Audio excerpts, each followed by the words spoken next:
Let's switch to voter ID. Big Supreme Court case coming up here in just a few days as we tape this program. The court will hear arguments on voter ID.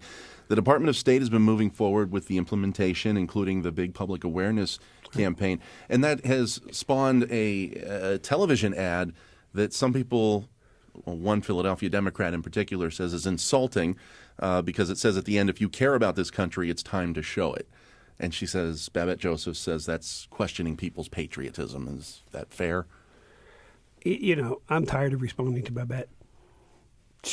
Babette has her own thought process. I think, what we're trying to do is make sure that everybody knows that they have the right to vote if they're eligible. They need to get registered and they need to have photo ID. There's nothing wrong with that. But at this point, Governor, we've had a lot of back and forth, a lot of lawsuits. We're still awaiting the Supreme Court arguments. It's been a long summer of this, some misinformation out there as well about this voter ID law. Are we, regardless of how this ends up, going to have confusion at the polls come Election Day at this point in your mind? If people want to have confusion, they're going to have confusion.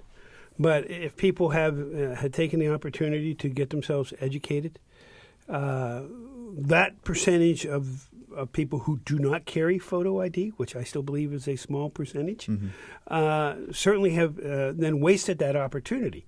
It has been in the newspapers, it has been on the radio, it has been on television, it has been on the internet.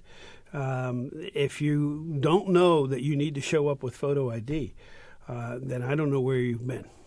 That's a really good point, Matt, about the misinformation, because this is such a politically charged issue, and the people that are against photo identification at the polls are so up in arms about it that the rhetoric and the hyperbole is through the roof. Right. And that's leading to a lot of misinformation. And where I come from, especially with my background as a prosecutor, I believe here are the facts.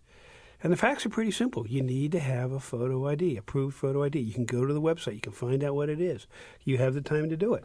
If you're not registered to vote, you're not going to get to vote if you don't get yourself registered.